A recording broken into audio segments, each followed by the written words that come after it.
All right, today we're going to make a population chart. So you're going to click on this Google Sheet. It's going to make a copy for you or ask you to make a copy. Sure, make a copy. And then you're going to gather the data from here. We're going to answer some questions. We're first going to start with the US before we dive into other countries. This is pretty simple. You're just going to copy and paste it. So Control C is in car.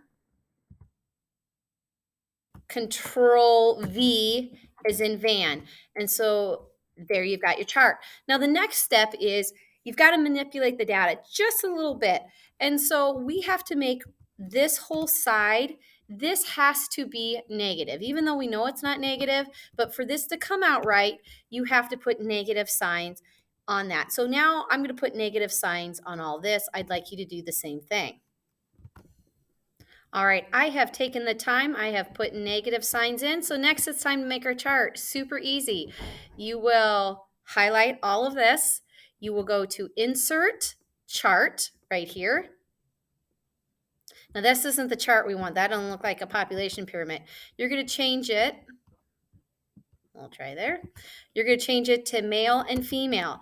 Now this still doesn't look right. It looks a little wonky. So you're going to go stacking, standard, and it will line it up. And now you have your population pyramid. But there's still one thing you have to do. You have to change the title. This is not males percent and females. I want to know what country we're talking about. So I'm going to put US population chart, and I should probably go back to my notes to see what year this is. That's also important.